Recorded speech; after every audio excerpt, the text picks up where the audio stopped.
네, 소셜방송 시청자 여러분 안녕하십니까? 위키트리의 송기영 기자입니다. 오늘도 박경신 교수님과 함께 이야기를 나눠보도록 하겠습니다. 한 주 동안 잘 지내셨습니까? 예. 지난주에 저희가 남북 정상회담 대화과 관련해가지고 대화를 나눠봤는데요. 네. 교수님도 제가 방송을 하다 보니까 하실 말씀도 더 많으실 것 같고 저도 집에 와서 곰곰이 생각해보니까 좀 더 넉넉한 시간에 좀 풍부한 대화를 좀 교수님과 나눠보는 게 좋을 것 같다고 생각이 들었습니다. 그래서 오늘 주제도 국정원 대화력 공개 요거를 하나 하고요. 또 이와 함께 그 미국 정보기관의 한국 대사관 간첩 문제도 함께 다뤄보도록 하겠습니다. 우선 대화력 공개 문제부터 교수님과 함께 이야기 나눠보겠는데요. 얼마 전에 국회에서 남북정상회담 대화력 대출 요구안이 통과됐다는 소식이 들어왔습니다. 교수님도 이 소식 보도 보시고 네네. 좀 어떤 생각이 드셨는지부터 먼저 질문을 드리겠습니다. 국회에서 여야가 합의를 네. 해서 남북정상회담 대화록을 이제 진본으로 불리우는 거죠. 네. 즉 노무현 대통령이 퇴임하면서 네. 대통령 지정 기록물로 네. 즉 이제 비밀로 네. 지정을 하면서 이제 퇴임을 해서 지금은 그 국가기록원 네. 보관 중이고 30년 동안 뭐 퇴임 후 30년 동안 이제 비밀로 유지가 돼야 되는데 네. 그리고 당연히 국민도 못 봅니다. 국민이 정보공개 청구해도 볼 수 없도록 되어 있고 네. 그런데 이제 의회가 3분의 2 이상이 동의하면은 국가기록원에서 열람을 해야 되고 그 절차를 밟았는데 네. 이제 많은 분들이 이제 비판을 하시죠. 여야를 전부 다. 네. 이제 많은 분들은 그 노무현 대통령을 비난하기 위한 네. 그러니까 노무현 대통령에 대해서 뭐 아시겠지만 이제 국내 정치에서 그 보수파 인사들이 노무현 대통령을 대통령으로 인정 안 하려는 이제 그런 네. 분위기들 많이 보이고 그런데 그런 연장선상에서 지금 그런 것들을 공개하려고 하는 거 아니냐. 네. 그래서 그런 이제 비난들 많이 하고 계시고 네. 또 그 도리어 이제 보수적인 분들은 국가 기밀을 그렇게 또 함부로 공개를 하면 특히 남북 정상회담 그 회의록처럼 그 군사 외교에 네. 관한 그런 내용들을 국회가 그렇게 공개를 하게 되면 네. 국가 안보에 위협을 주는 거 아니냐 이제 그런 비난도 하고 있고 그래서 뭐 언론들 보면은 이번 결의안을 뭐 그 반기는 사람이 거의 없더라고요. 네. 근데 저는 어떻게 보냐면 그 국가 기밀이 무엇인가를 지정하는 거, 네. 이거는 국가에서 지정을 하는 거지. 추상적으로 무엇이 국가 기밀인 것이 처음부터 국가 기밀이라는 게 정해져 있는 게 아닙니다. 네. 국가에서 이제 국가를 담당하고 있는 사람들은 보통 민주적으로 선출되죠. 네. 이제 대통령 선거를 통해서 대통령 임명을 하고 이런 사람들이 우선 1차적으로 무엇을 국민들이 못 보도록 해야 되겠다라고 지정을 하게 되는데 네. 문제는 그런 비밀 지정 권한이 그러니까 자의적으로 행사가 되면 국민들은 국가가 뭘 했는지 뭐 정상회담 때도 대통령이 도대체 무슨 얘기를 했는지 네.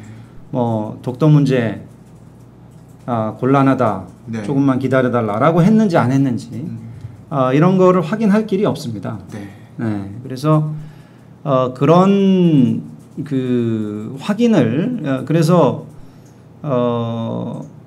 이제 여러 가지 정보들이 생산이 되는데 그것을 그 국가기관들이 마음대로 지정하는 것을 막기 위해서 네. 지금 국회에 3분의 2 이상의 동의가 있으면은 국가기록원에 대통령이 비밀로 지정한 것이라도 꺼내올 수 있도록 하는 절차를 만든 것입니다. 네. 그래서 그런 절차가 존재한다는 것이 국회가 투표로 정상회담 회의록을 볼 수 있도록 해놓은 절차의 취지가 무엇인지 우리가 좀 우선 이해를 해야 될 것 같고요. 네. 도리어 지금 이제 대통령이 비밀 지정한 거는 그렇게 국회가 네. 그러니까 비밀 지정을 한쪽에서 마음대로 하는 게 아니라 삼권 분립에 따라서 국회가 그것을 일정하게 견제할 수 있도록 해놓은 장치가 지금 대통령이 비밀 지정한 네. 기록물엔 그게 있는데 도리어 이제 정보공개청구법은 보면 그냥 국정원이 왜 지금 국가기록원에 있는 거 말고 국정원이 네. 가지고 있었던 지금 이제 사본이라고 불립니다만 뭐 저는 둘 다 원본이라고 생각을 하는데 네. 국정원이 가지고 있는 원본은 국정원이 이미 지난주에 공개를 했죠. 네. 공개를 해서 그래서 이제 저희가 한참 네. 얘기를 했던 거고 그것에 대해서는 국정원이 그렇게 지정을 해도 그런 지정이 틀렸다. 비밀 지정을 너무 높게 해서 국민의 알 권리를 침해하고 있다. 뭐 이런 식으로 해서 국회가 그거를 강제로 공개할 수 있는 그런 절차가 도리어 정보공개청구법에는 없습니다. 네. 그러니까 대통령이 비밀 지정한 거는 국회가 3분의 2로 해제할 수가 있는데 네. 국정원이나 일반 공공기관이 비밀로 지정한 거는 풀 수 있는 절차가 없어요. 네. 도리어 이제 그 정보공개청구법을 지금 저희가 앞으로 개정해야 될 필요가 네. 있습니다. 절차적으로는 그렇고 그럼 과연 이번에 그것을 공개해야 될 만한 타당한 필요가 있느냐. 네. 예. 여기에 대해서도 저는 그런 필요가 발생을 했다. 필요를 만든 것은 국정원이다. 네. 예. 그러니까 지난 시간에도 말씀드렸습니다만 국정원이 지난주에 그 의혹 제기가 되고 있는 것이 국정원이 NLL 대화록 자체나 또는 네. 대화록의 내용을 뭐 김무성, 천영세, 네. 뭐 정문원 이런 분들한테 그 대선을 앞두고 또는 네. 대선 그 즈음에 미리 유출을 시켜가지고 네. 그 대선판에서 그 선거 전략의 하나로 짤 수 있도록 네. 간접적으로 이제 국정원이 박근혜 캠프의 선거 전략의 기획에 참여했다라는 지금 의혹이 불거졌지 않습니까? 네. 그리고 그것에 따르면 그 국정원은 그 공직선거법에 공무원은 자신의 지위를 이용해서 선거의 기획에 참여하면 안 된다라는 명시적인 조항이 있습니다. 네. 네. 국정원은 그 대화록을 국정원이란 지위를 가지고 있었기 때문에 얻은 거거든요. 네. 그럼 그것을 이용해서 선거 기획에 참여한 게 돼버리고 네. 그럼 국정원은 그 댓글 공작과 전혀 관련 없이 또 다른 그래서 저는 이제 그건 댓글 게이트 이건 이제 리킹 게이트라고 부르는데 네. 그런 걸 저질렀을 수 있다는 거죠. 네. 그리고 특히 이번에는 그 댓글이야 지금 뭐 박근혜 캠프와 전혀 관련 없이 뭐 이렇게 진행을 한 것으로 보이는데 리킹 게이트는 내용을 그쪽에 전달을 하고 네. 여러 가지 협의를 통해서 그 전달이 됐을 거란 말이에요. 그렇다면은 이 캠프 쪽 인사들이 이제 방조범이 되는 그리고 그렇게 전달 받은 다음에 또 이제 김무성 씨 같은 경우는 실제로 그거를 뭐 지원 유세를 할 때 네. 읽었다. 네. 똑같은 비슷한 일을 한 김만복 전 국정원장은 국가기밀 누설을 했다고 해가지고 2011년도에 국가보안법 위반으로 고발을 당합니다. 국정원으로부터. 네. 그렇다면은 지금 김무성 씨도 그런 국가보안법 위반을 한 네. 제가 이름을 잘못 말씀드렸네요. 근데 맞는 이름이 뭔가요? 네, 그럼 동그라미가 어디에 쳐져야 되는지? 네네네. 네, 아까 말씀 중에 예, 천영세란 게 말씀하셨는데 죄송합니다. 이거 예전에 민주노동당 대표 맞습니다. 하셨고요. 권영세 씨가 맞는 말씀. 네네. 천영세 의원님 죄송합니다. 예, 예. 그래서 그런 이제 의혹이 지금 네. 그 제기가 되고 그리고 이제 캠프의 인사가 그렇게 국가보안법을 위반했다라거나 특히 이제 공직선거법을 네. 그렇게 위반을 했다면 그것은 이제 선거의 정당성에도 영향을 줄 수가 있는 네. 이제 그런 문제이기 때문에 매우 이제 중대한 의혹이란 말입니다. 아, 네. 그렇다면 그 중대한 의혹을 어떻게 풀 수가 있느냐? 그거는 대화록을 보지 않고는 풀 수가 없다는 얘기입니다. 네. 예. 그러니까 지금 대화록을 공개해야 될 아주 막중한 필요가 지금 생긴 거죠. 물론 지난주에 이제 국정원에서 스스로 이제 대화록을 공개를 했어요. 네.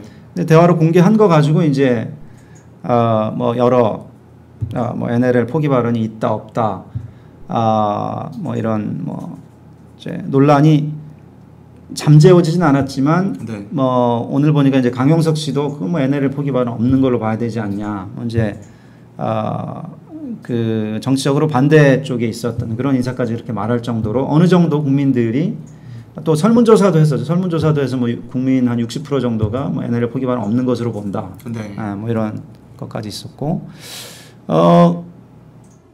그런데도 불구하고 지금 아직도 국정원이 그러니까 양쪽 다 또 다른 원본이 있다면 그거하고 비교해보고 싶다는 그런 사람들이 나오고 있죠. 네. 그래서 이제 어떤 사람들은 국정원이 가지고 있는 원본도 그것도 날조된 거다. 왜냐하면은 국정원이 그 검찰에 제출한 그 이제 발췌본을 보면 네. 노무현 대통령이 계속 나는 그러니까 발췌본을 국정원이 가지고 있는 원본하고 비교해 보면 노무현 대통령은 그 김정일 위원장한테 나는 이렇게 얘기를 했는데 검찰에 낸 발췌본에는 저는 이렇게 더 낮은 자세를 취한 것으로 네. 그렇게 이제 조작이 돼 있다. 그렇다면 지금 국정원이 가지고 있는 원본도 어떻게 됐는지 모른다. 네. 그거 봐야 된다라는 분들도 있고 또 이제 그 저쪽 이제 NLL 포기 발언이 있다라고 이제 하는 분들은 국정원이 공개한 거 가지고는 이제 충분히 네. NLL 포기 발언했다는 게 밝혀지지 않으니까 틀림없이 뭐가 있다. 끝까지 까봐라. 네, 이런 식으로 더 봐야 되겠다라는 그런 필요가 있고 그렇다면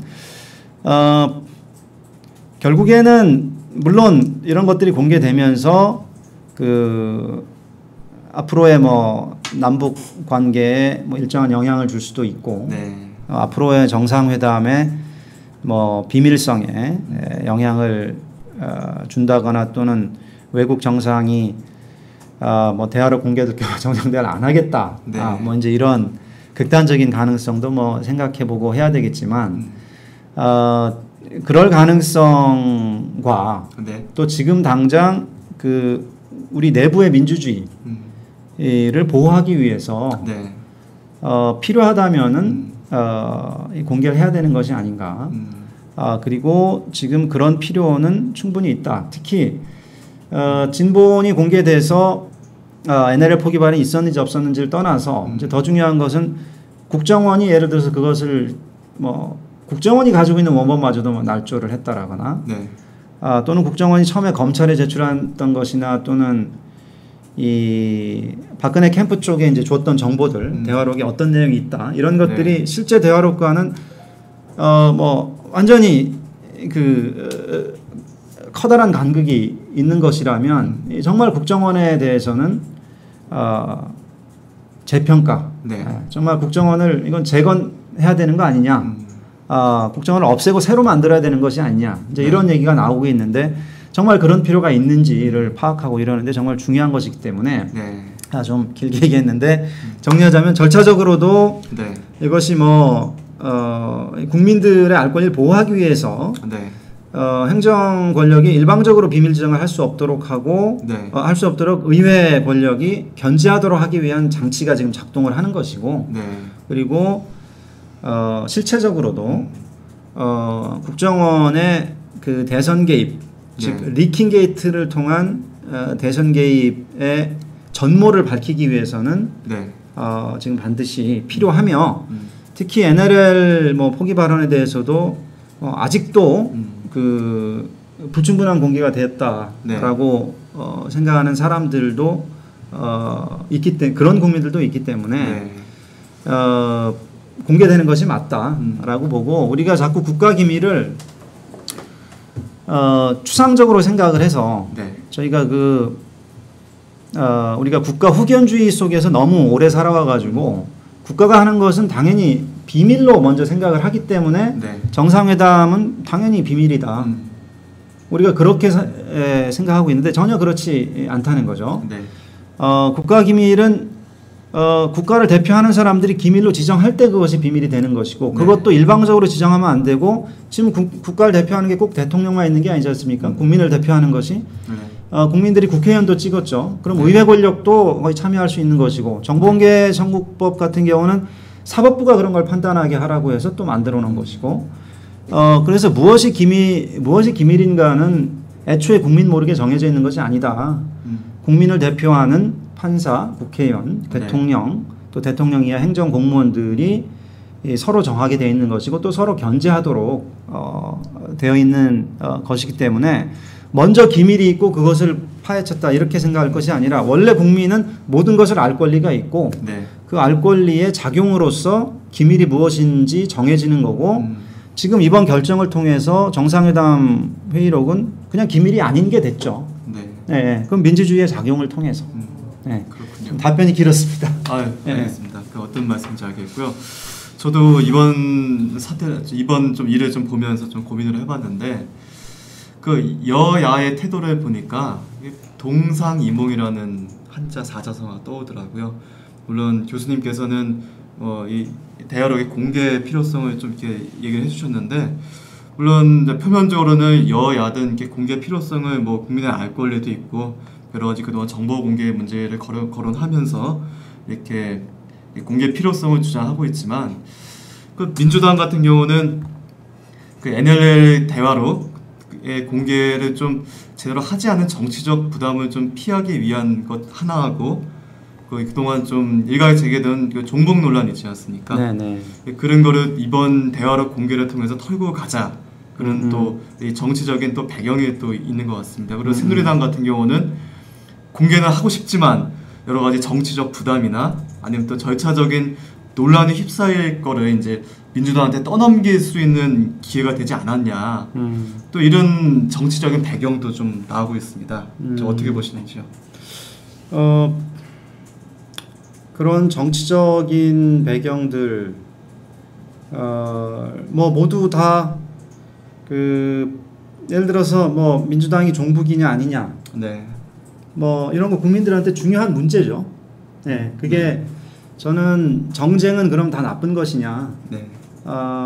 정쟁이 필요합니다. 그리고 정쟁으로 선거가 치러지는 거고요. 그래서 그런 이 당 보호 차원에서 당의 이익 차원에서의 어떤 고려가 있었다고 해서 그럼 그 당은 누구를 대표하는 거냐? 당들도 국민의 일부를 그 당령에 동의하는 국민들을 대표하려고 만든 게 당이거든요. 그래서 그거 자체를 문제로 볼 수는 없다고 보는데 물론 이렇게 이제 그런 정쟁 때문에 자꾸 정상회담 대화록 같은 걸 공개해야 되고 이러면은 이제 실제로 그것이 국가 기밀이라서 그런 것이 아니라 각 어떤 행정기관들이나 그런 기밀을 생산하는 기관들에서 제대로 어떤 업무를 보기가 힘들겠죠. 그럼 대통령이 다른 정상을 만나서도 제대로 얘기 못하는 그런 상황도 발생할 수 있고요. 그래서 저는 이제 안철수 의원이 그런 얘기를 했나요? 나쁜 선례를 남기는 것 같다. 종국적으로 나쁜 선례라고 봐요. 그런데 문제는 애초에 국정원에서 NLL 포기 발언 이런 얘기를 2012년도 대선 때 박캠프에 흘려주거나 그러지 않았으면 아예 이런 문제가 생기질 않았겠죠. 그러니까 국정원이 그거를 함으로 해서 정말 그랬어? 라고 이제 확인해야 될 필요들이 자꾸 생기고 네. 그리고 과연 국정원이 딴 사람들 다 모르는 그 정보에서 독점력을 가지고 있는데 네. 그런 독점력을 저렇게 사용해도 돼?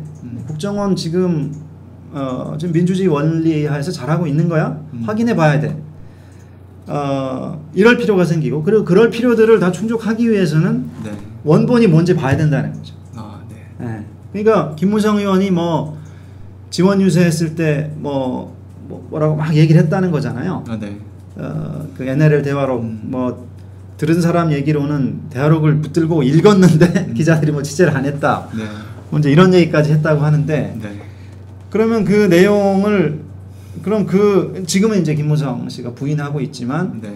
그때 그 얘기를 들은 사람의 말이 사실인지 확인하려면 김무성이 그때 묘사했던 대화록의 내용이 실제 대화록 내용과 같은지 네.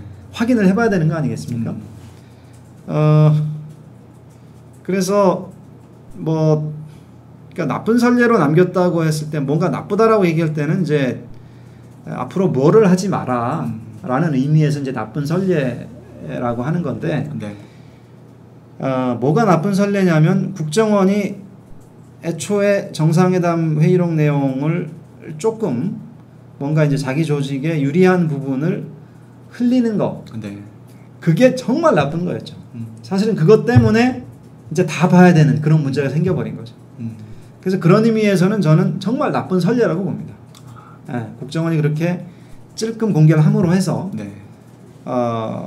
그 대선에 개입하고 또 전 대통령에 대한 노 대통령에 대한 사람들의 평가를 왜곡하려고 하고 이건 매우 나쁜 선례라고 보는데 네. 한번 그렇게 찔끔 공개가 돼버린 이상 유출이 돼버린 이상 그 일이 얼마나 악독한 일인지를 확인하기 위해서는 다 공개할 수밖에 없는 네. 이게 뭐 아니면 도지 찔끔 공개됐는데 더 이상 공개하지 말고 진짜 있는 정보 가지고 그 유출 행위를 평가하자. 네. 이럴 수는 없다는 거죠. 그렇군요. 알겠습니다. 그리고 요거 남북 정상의 대화록 문제 관련해서 네네. 오늘 SNS도 굉장히 뜨거웠습니다. 아까 말씀드린 잠시 얘기 나왔지만 어제 JTBC인가요? 종편 채널에서 썰전 이런 프로그램 장용석 전 새누리당 국회의원 강용석? 예. 네네. 그래서 출연해가지고 바로 했는데 제가 보니까 요지가 두 가지더라고요. 아까 말씀대로 노무현 전 대통령이 NLL 포기 발언을 한 걸로 보지 않는다. 하나를 또 거론을 했고요. 두 번째는 이제 이번 공개 파문에 대한 책임을 언급하면서 서상기 의원과 정문원 의원의 사퇴를 네. 언급을 방송에서 했습니다. 네. 그거와 관련해서 오늘 변희재 씨 같은 경우는 이제 그런 발언이 계속된다면 관계를 이어나가기 어려울 것이다 이런 발언까지 했는데요. 그 저 방송을 보셨는지 잘 모르겠지만 오늘 그 보도를 통해서 나온 그 강용석 의원 발언 네. 교수님께서는 어떻게 보시는지 묻겠습니다.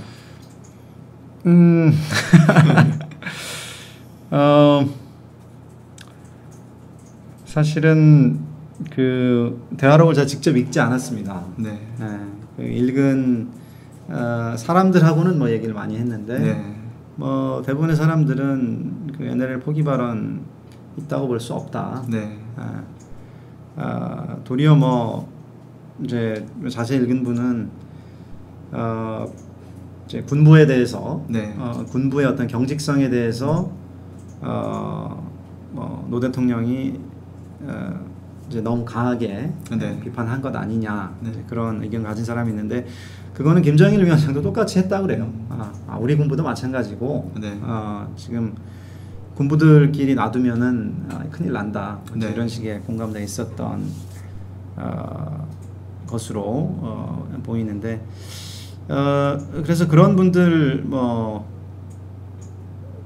제 기억에는 계속 그런 말들이 계속 쌓이고 있기 때문에 네. 강윤석 전 의원이 한 얘기도 그냥 제가 여태 들었던 것에 또 하나 네. NLL 포기 발언 없다 라는 또 하나의 판정이 저한테는 접수가 된 거죠 그냥. 네. 네. 그리고 그 국회의원들 같은 경우는 이제 강용석 의원은 지금 정치적 책임을 지라는 거죠. 지금 네, 사퇴하라는 거 보니까 네. 저는 정치적 책임을 그렇게 빨리 지면 안 되고 네. 우선 법적 책임을 네. 지금 국정원이 이거 기밀 아니니까 맘대로 얘기해도 된다라고 하면서 알려줬을 리가 없거든요. 네. 그 스스로도 기밀인 것을 알고 있었을 테고 네. 그 바로 그런 이유로 김만복 전 국정위원장도 네. 국정원장도 고발까지 당했던 것이고 네. 법적 책임을 지는 것이 필요하다. 그리고 김무성 의원 같은 경우도 대화록을 정말 그 직원 유사할 때 들고 읽었다면 네. 그것이 국가 기밀인지 몰랐을 리가 없고. 네. 네. 그러니까 여기서 국가 기밀은 그러니까 국가 기밀이라는 게 정해져 있고 제가 이제 아까 말씀드린 게 국가 기밀이라는 게 뭐랄까 미리 정해져 있고 그거를 네. 뭐 빼고 안 빼고 이게 아니라 국가 기밀이라는 건 이런 절차적으로 삼권 분립의 작용 속에서 이렇게 정해지는 거다라고 말씀드렸는데 적어도 그 당시에는 국가 기밀이었거든요. 네. 2012년도에는 최소한 2급 기밀이었습니다. 네. 네. 그걸 알면서 이렇게 공개를 한 거 국가보안법 위반. 또 국정원이 그런 식으로 선거 참여를 하도록 이쪽에서 뭔가 그 동의가 있었으니까 정보가 전달됐겠죠. 네. 이쪽에서 동의가 없었는데 그냥 국정원에서 막 뿌리진 않았을 거 아닙니까? 자기가 위법 행위를 하고 있는데 네. 작물을 팔려면 작물 받을 사람이 확보돼야 작물이다라고 넘기는 거지. 네. 그걸 모르고 받겠다고 동의한 사람도 없는데 넘기진 않았겠죠. 네. 네. 그런 그 합의를 통해서 이루어졌기 때문에 그 국정원의 선거 개입을 독려한 방조한 죄 네. 이런 법적 책임을 지는 것이 지금 더 중요하다. 네. 뭐 의원 한두 명 사퇴하는 게 중요한 게 아니라 네. 이 국정원법에 이러이러한 조항들이 있는데 이게 도대체 무엇인지 국민들이 확실히 알고 넘어가야 된다는 거죠. 그리고 국정원에 취직하는 사람들도 네. 국정원은 다른 기관과 달리 이러이러한 건 하면 안 된다라는 조항들이 있는데 그것이 어떤 의미인지 네. 그리고 공직선거법에 뭐 공무원이 이러이러한 거 하면 안 된다. 아직 써보지는 않은 이제 과거에 뭐 쌀한 말 주면은 이승만 대통령 찍어주고 뭐 네. 이런 때를 염두에 두고 만들었기 때문에 지금은 거의 그것 때문에 처벌되는 경우가 없지만 그런 황당한 사태가 지금 2010년대 일어났다. 네. 이런 것들을 이제 국민들이 인식을 할 수 있도록 법적 책임을 지는 게 저는 더 국민 전체적으로 더 교훈적인 일이라고 봅니다. 그렇군요. 네. 알겠습니다. 네. 그 어떻게 보면 정치 공방이 오가면서 한편에서는 대화록 공개에 따른 또 이런 게 문제가 있고요. 또 다음에는 또 그 국정원 그 선거 개입 의혹 관련해 가지고 또 한 축이 있습니다. 의혹 관련해 가지고 그 의혹에 대해서 뭐 문제 제기를 하고 규탄하는 움직임도 있는데 제가 보니까 요즘에 또 시국 선언이 한참 되고 있는데 좀 뭐 교수분들 뭐 아니면 대학교 학생분들도 하는데 요즘에는 보니까 고등학생들도 이런 걸 좀 조직하는 움직임이 있습니다. 네. 제가 좀 오늘도 지금 SNS에 그 글을 올린 무학여고 학생도 있었고요. 청소년 10명이 한 700여 명을 목표로 재헌절에 시국선언을 하겠다. 이런 움직임도 있습니다. 이런 시국선언 움직임에서도 저희가 한번 얘기를 좀 해볼까요? 시국선언이 필요한 때죠. 네. 국정원이라는 기관이 이제 중앙정보부 이제 군사독재 시절에 만들어진 네. 이후에 계속해서 그 저희 주변에 또 저희 세금을 받아서 계속 이제 유지가 되어 왔는데 네. 도대체 이 국정원의 역할이 무엇인지 그리고 국정원이 그런 파워를 가지고 지금 댓글 게이트 같은 경우는 좀 국민의 정신생활에 지금 네. 개입하려고 한 거 아닙니까? 네. 그래서 오늘 타임라인에 트위터 타임라인에 보니까 이런 얘기 있더라고요. 우리나라 사람들이 왜 이렇게 정신이 분열적인지 이제 알겠다. 그 북한 정보국의 대남 심리전도 다 당했고 네네. 지금 남한 국정원의 네. 대남 심리전까지 다 받았던 거 아니냐. 인터넷을 딱 열면 뭐 북한에서 뭐 뿌린 글도 있겠지만 네네. 이건 뭐 국정원에서 뿌린 글도 다 보고 네. 이 심리 조작을 양쪽에서 당해서 이게 분열적이 됐다. 네. 그 정말로 중요한 일이고요. 근데 정말 천인공노할 일이 또 발생을 한 게 네. 그 로스쿨 학생 협의회에서 이제 그 오늘인가 어젠가 이제 성명을 냈는데 네. 국정원에서 또 그 사이에 시국 선언에 대해서 이렇게 좀 관심을 표명한 학생들에 대해서 또 사찰을 했다. 네. 라는 그런 뉴스가 또 들어왔습니다. 네. 그래서 뭐 그 이제 경기도에 있는 어느 로스쿨인데 네. 결국에 이제 사찰 국정원이 정보를 외부에서 캐는 것뿐만 아니라 외부에서 캐서 그거를 이제 독점하고 있는 보호하고 있는 그런 역할만 하는 게 아니라 또 우리 국민들을 또 사찰하기도 하거든요. 네. 그러니까 정상회담 회의록이야 국정원이 합법적으로 취득한 국정원의 지위를 이용해서 합법적으로 취득한 정보지만 그 지위와 관계없이 그 지위를 남용해서 불법적으로 이제 취득한 정보들도 네. 정보들을 우리가 이제 사찰이라고 부르고 이제 비난을 하는데 그걸 또 같이 한 거예요. 네. 그래서 그 부분도 좀 같이 좀 얘기를 했으면 좋겠는데 우리나라 국정원이 그 2011년도에 7,000건 넘는 감청을 합니다. 네. 같은 연도 2011년도에 미국에서 미국 뭐 NSA, CIA 뭐 다 합쳐서 네. 미국 내에서 이루어진 감청이 뭐 2,000건 정도입니다. 네. 미국 인구가 우리나라의 한 3배 정도 됩니다. 네. 우리가 5천만 거기 3억. 6배군요. 6배네요. 네. 그럼 우리가 7천이면은 인구 대비로 따지면은 7천 6배면은 우리 인구가 3억이었다면은 사실은 42,000번 당한 거나 마찬가지죠. 네. 미국은 그동안 2,000건 한 거고. 그럼 우리는 21배, 20배 넘게 저희가 넘는 빈도의 감청을 당한 거죠, 미국에 비해서. 네. 그 감청의 90% 이상이 다 국정원이 하는 겁니다. 네. 우리나라 검찰이 의외로 감청을 잘 안 해요. 네. 구속시켜서 압박해서 자백을 받아내는 네. 그런 방식의 수사에 너무 익숙해져서 네. 감청 같은 걸 잘 안 하고 국정원이 그렇게 많이 합니다. 네. 그래서 국정원이 참 그 있는 비밀을 찔끔찔끔 흘려가지고 대선에 개입을 하는 그런 정보의 독점력을 가지고 대선에 개입한 것뿐만 아니라 네. 원래 자기가 없던 정보를 이렇게 사찰이나 이런 걸 통해서 막 캐고 네.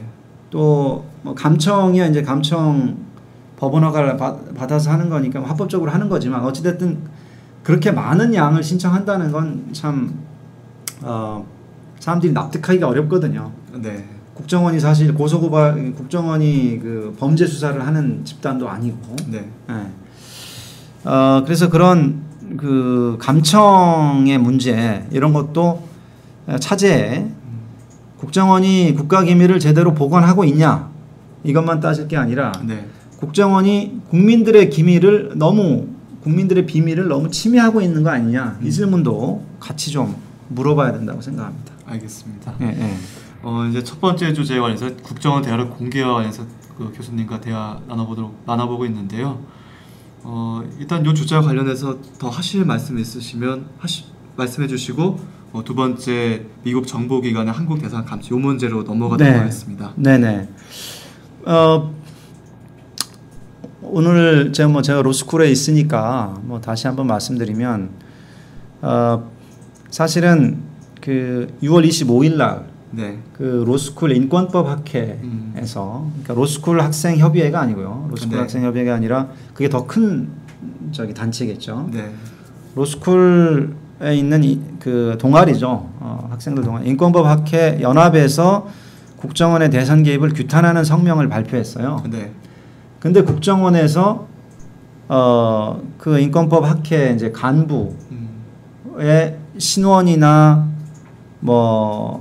무슨 시민단체와 연관성, 그러니까 이제 운동권 아닌지 파악을 하려는 거죠. 그거를 대학 총장실에 전화를 걸어가지고 물어봤다. 그러니까 지금 로스쿨 학생들이 더 이상 참을 수가 없어서 로스쿨 학생 전체를 대표한다고 할 수 있는 로스쿨 학생회 협의회에서 오늘 성명을 낸 거거든요. 지금 로스쿨생만 해도 그런데 시국선언이 지금 계속 벌어지고 있지 않습니까? 교수들 시국선언 이렇게 물론 이제 지금 국정조사를 하기로 했기 때문에 지금 잠시 숨을 고르고 있는 상태지만 국정조사가 잘 되길 바라면서 지금 시국선언을 한 곳이 여러 곳인데 지금 로스쿨처럼 로스쿨은 돈스쿨이다 이런 식의 막 근거 없는 그런 참 억울하지만 그런 비난을 받고 있지만 어찌됐든 그런 비난이 있을 정도로 뭐랄까 좀 주류의 한 부분이라고 생각하는 로스쿨에 대해서도 그럴 정도면 예를 들어서 사법연수원 연수생들이 시국선언을 했나 그럴 거예요. 어젠가 했는데 사법연수원생 공무원들이거든요. 공무원들한테도 그럴 수도 있고 지금 국민 전체를 상대로 그러니까 국정원이 아직도 지금 정신 못 차리고 있다. 이게 지금 댓글 개입, 댓글 게이트, 지금 리킹 게이트. 사실 리킹 게이트도 지금 자초한 거죠 지금. 리킹 게이트도 원래는 댓글 게이트만 가지고 사실 국정원이 이제 비판이 대상이 될 것이었는데 그걸 피하려고 또 지금 NLL 포기 발언.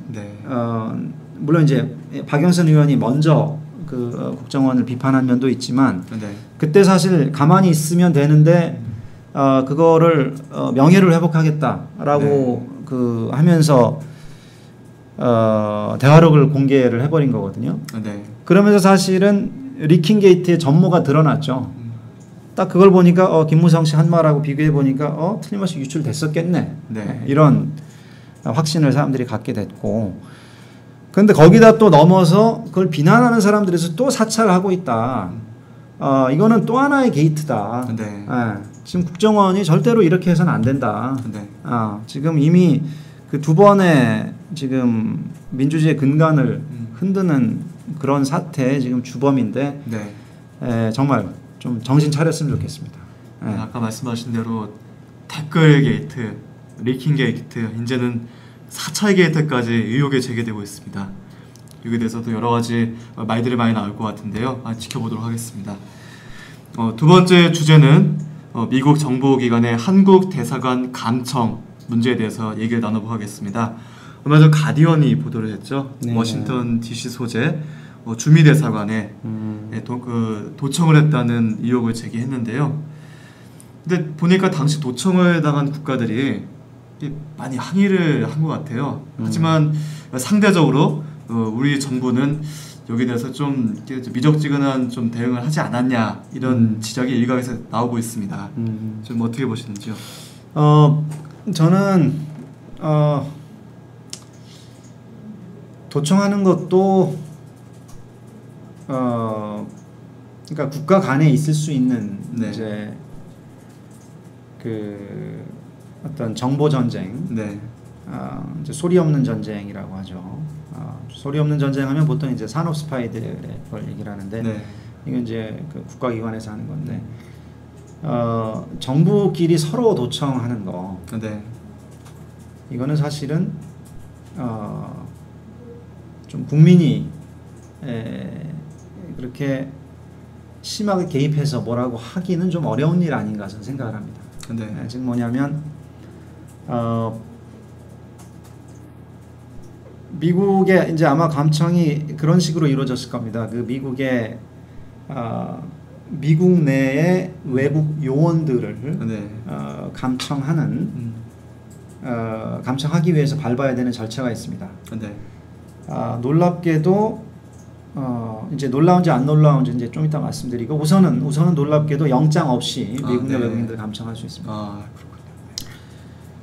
우리나라 법도 미국 내 외국 정부 요원들은 역시 영장 없이 감청할 수 있도록 되어 있습니다. 그렇군요. 예. 예, 예. 우리가 감청 자체를 완전히 금지하고 있는 나라를 찾아볼 수는 없습니다. 네. 감청은 범죄 수사나 막대한 국익을 위해서는 필요하다 할 수 있다라는 것이 대부분 자유민주주의 국가의 하부이고요. 네.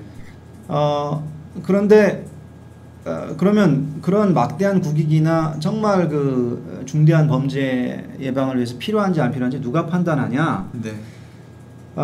수사기관의 그 수사에 대해서 이해관계를 가지고 있는 사람이 판단하면 안 된다. 네. 예, 검찰 경찰이 판단하면 안 된다. 그것으로부터 독립적인 그런 뭐랄까 그 이해관계가 독립적인 사람이 판단을 해야 되는데 그게 이제 판사라는 거죠. 네. 예. 근데 그렇다고 해서 그러면은 수사로부터 그 수사에 대해서 이해관계를 가지고 있지 않은 사람이 아무나 되냐? 뭐 예를 들어서 뭐 외국에 있는 판사가 판단하면 어떠냐? 근데 외국에 있는 판사는 우리나라 공직자가 아니기 때문에 네. 우리나라에서 범죄 수사에 대해서 이건 좀 범죄 수사 이루어져야 된다라는 그런 필요성을 충분히 느끼지 못하겠죠. 네. 예, 예를 들어서 영장 신청서를 보고 영장이 이건 발부돼야 된다 말해야 된다 그런 판단함에 있어서 네. 아무래도 외국에 있는 외국 공직자들은 그걸 잘 모르겠죠. 네. 즉 뭐냐면은 누가 감청을 할 수 있는지 없는지를 판단해야 되냐면 감청 당하는 사람들이나 또는 감청 당하는 사람들의 그러니까 감청 당하는 사람의 피해자가 그 사람이 이제 범죄 피의자라면 네. 그 사람의 피해자가 될 수 있는 사람들에 대해서 뭔가 정치적 책임을 지고 있는 공직자이면서도 그 수사의 잘 되고 못 되고에 대해서 전혀 이해관계를 가지고 있지 않은 사람이 판단을 하면 된다는 거죠. 네. 그럼 예를 들어서 우리나라 국정원이 국내 예를 들어 CIA 요원이 있다. 근데 이 사람이 스파이 짓을 하고 있는지 확인을 하고 싶다. 그러면 그 스파이를 감청을 해야 되겠죠. 네. 네. 또는 외국에 있는 사람이라도 네. 외국에 있는 외국 요원이라도 우리나라 그 국익에 해가 되는 일을 하고 있다라는 그런 정황이 포착되면 또 역시 감청을 해야 되겠죠. 네. 그렇다면 지금 워싱턴 DC 소재 한국 대사관에 네. 어떤 사람들이 나가 있는지 사실 아무도 모릅니다. 과거에는 국정원 직원들이 그 영사관 안에서 근무를 했었고요. 네, 그렇군요. 네. 그래서 저는 이것이 좋다 나쁘다를 판단하기에 앞서서 네. 우리가 국가를 우선 받아들인 다음에 그러니까 국가주의를 받아들인 다음에 네. 그리고 국가주의를 받아들이면서 또 우리가 세계 정부는 부인하고 있거든요. 세계 정부를 총괄하는 뭘 만들자라는 얘기는 아무도 안 하고 있고 모두가 반대할 겁니다. 네. 그렇다면은 한 국가, 한 정부가 그 자기 국민의 이익을 보호하기 위해서 다른 국민을 어떻게 하는 것이 아니라 다른 정부에 대해서 네. 그 정보를 캐내고 이런 것들에 대해서는 좋다 나쁘다를 말하기 전에 그것이 좋은지 나쁜지에 대해서 판단해볼 국제적인 어떤 기준이 마련되어 있지가 않습니다. 그렇군요. 네. 그러니까 국제인권협약 뭐 이런 것들이 나와 있지만 네. 정부 기구가 다른 정부 기구에 대해서 도청을 할 때 그것이 어떤 의미를 갖는지 네. 이런 것에 대해서는 아직 기준이 정해진 바가 없어서 그렇군요. 네. 그럼에도 불구하고 이제 뭐 독일, 중국, 러시아 이제 항의를 하고 있는데 저는 뭐 제 추측이 틀리진 않을 겁니다만 틀림없이 주중미 대사관에도 네. 중국 정부가 감청을 그럼 시도하지 않았다. 이거 알 수 없는 거죠. 네. 네, 그래서 저는 한국 정부도 뭐 서로 빤히 하고 있는 거지만 어찌됐든 드러난 것에 대해서는 항의를 하지 않는 것은 또 국민의 좀 자존심을 건드린 일이고 우리 정부도 항의는 해야 된다고 봅니다. 네. 근데 그것에 대해서 우리 국민들이 어떤 뭐 인권이나 우리 국가의 자존심 뭐 이런 것들을 얘기하기 전에 네. 그 역외 감청, 그러니까 우리 영역 외의 감청이나 우리 영역 내의 외국 요원들에 대한 감청에 네. 대해서 뭔가 좀 기준을 세워야 되지 않나 생각되고, 네. 제가 이제 마치 뭐 이 미국 정보기관을 옹호하는 듯한 그렇게 뭐 오해하실 수도 있는 분도 있는데 이 얘기를 좀 끼워서 하는 이유가 네. 미국 정보기관도 뭐 이러고 있다. 우리 국정원은 나은 편이다. 이런 얘기로 이제 셀까봐. 네, 지금 국정원은 지금 미국 국민들이 미국 그 NSA 감청에 대해서 NSA 그 프리즘 프로그램에 대해서 분노하고 있는 이유는 자국민들 감청, 그러니까 외국인 감청한다고 해서 뭐 저기 영장 없이 할 수 있도록 법을 다 만들어놨는데 그걸 가지고 자국민 감청을 하고 있다. 그래서 미국 국민들이 전부 다 분노를 하고 있는 거거든요. 네.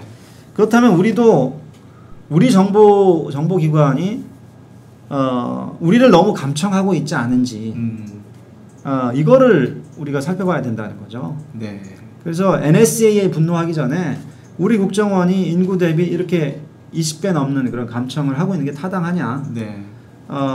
그런 것들이 저는 국정조사에서 댓글 게이트뿐만 아니라 네. 또 리킹 게이트뿐만 아니라 지금 이제 사찰 게이트가 또 지금 나오고 있는 거 아닙니까? 네. 지금 로스쿨 학생들의 성향조사 뭐 이런 것 통해서 사찰의 핵심에는 감청이 있습니다. 지금 그 대학 총장한테 뭐 성향을 물어봤다는 그 학생, 네. 그 학생의 전화번호를 확보했다면 1년에 7,000건, 8,000건 하는 감청 중에 그거 하나를 로스쿨생 감청하는데 안 썼다라는 보장, 안 쓰고 있다라는 보장도 하기 힘들어요. 네. 그래서 그런 취지에서 지금 이걸 같은 것으로 묶은 겁니다. 아, 그랬군요. 네, 예. 그래서 국정원에 대한 포커스를 저희가 좀 놓치지 말았으면 좋겠습니다. 네. 외국 정보기관의 감청 문제도 물론 지적해 볼 만한 문제지만 그 전에 이제 국내 국정원이 또 국민들을 대상으로 하는 네. 이런 아름아름하게 하는 감청 문제가 더 우선돼야 되지 않냐 네. 이런 말씀이었습니다. 네. 제가 근데 저는 그 오바마 대통령 발언도 궁금해가지고 챙겨봤는데 네. 그 대사관 도청 의혹에 대해서 사과는 하진 않고 네. 모든 나라의 정보기관이 그렇게 하고 있다. 네. 이렇게 발언을 하더라고요. 저도 뭐 정확한 전후 사정은 잘 모르겠지만 대한민국의 국민 한 사람으로서 그다지 듣기 좋지는 않았는데요. 교수님 보시기엔 좀 어떠셨는지요? 우리나라 국정원이 주미 대사관에 대해서 어떤 정보 작업을 하고 있는지 네. 저는 좀 알고 싶습니다. 그리고 안 하고 있다면 하라고 하시겠어요? 하지 말라고 하시겠어요? 참 난처한 질문인데요. 네. 네. 그러면 이제 지금 주미 한국 대사관에 대해서 미국 국민이 네. 오바마도 미국 국민 중에 한 사람이죠. 네. 미국 정보기관이 주미 한국 대사관에 대해서 도청이든 뭐 정보 작업을 하지 않고 있다라는 얘기를 들으면 하라고 할까요? 하지 말라고 할까요? 그러게 말입니다. 어떻게 해야 될까요? 그러니까 이 네. 국가 간의 정보 전쟁, 특히 정부들 간의 정보 전쟁에 대해선 지금 국제적인 어떤 무엇을 좋다 나쁘다라고 판단할 만한 그런 규범이 아직 네. 확립되어 있지 않습니다. 국제적인 규범이 없는 상황에서 그렇죠. 어떤 게 옳다 그르다 네. 판단하기 좀 어려운 상황이다 이런 네. 말씀이신가 봅니다. 네. 네. 예. 알겠습니다. 한 가지. 네네. 근데 뭐 국익에 관계없이 네. 특히 이제 국에 관계없이 뭐 민간인들을 외국 민간인들을 감청한다라거나 네. 이런 것들에 대해서는 뭐 저는 그 국제인권 기준에 근거를 해서 네. 반대를 하고 있고 대신 거기에 대해서는 그러면 어떤 식으로 그 해야 되는지 왜냐하면은 내국인은 감청하려면 반드시 영장이 필요하고 외국인은 그 감청하는데 그러니까 내국인은 영장만 있으면 감청이 가능한데 네. 외국인은 영장이 있어도 감청 못한다 이렇게는 안 되거든요. 네. 그럼 외국인도 그러면 감청할 수 있는 그런 권한이 각국의 그 정부 기관들에 주어져야 되는데 네. 그럼 외국에 있는 외국인 압수수색할 때는 그러면은 어느 법원에서 영장을 받아야 되는지 이런 부분들 좀 더 논의돼야 될 것들이 있습니다. 그래서 네.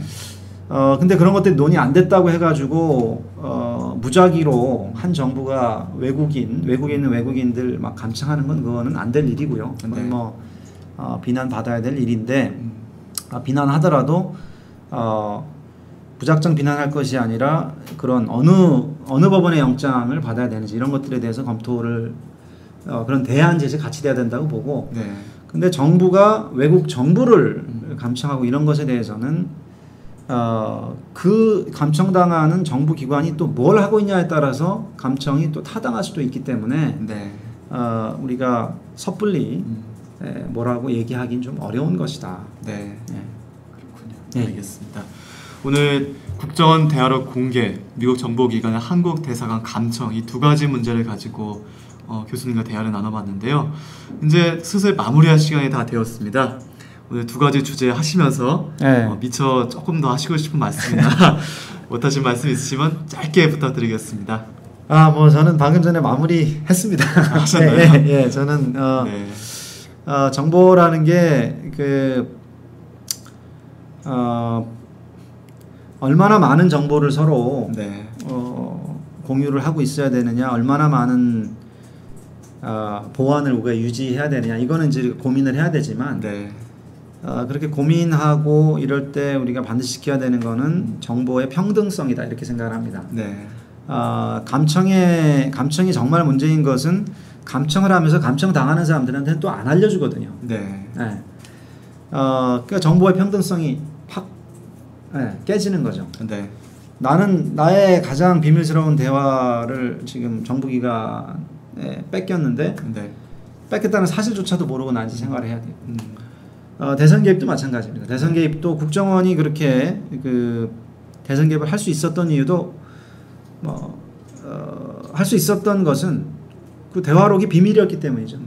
대화록이 이미 2012년도에 공개가 되어 있었다면 네. 국정원이 그렇게 얘네를 포기 발언 있다, 그거 선거 이용해라 이런 식으로 할 수가 없었겠죠. 네. 네.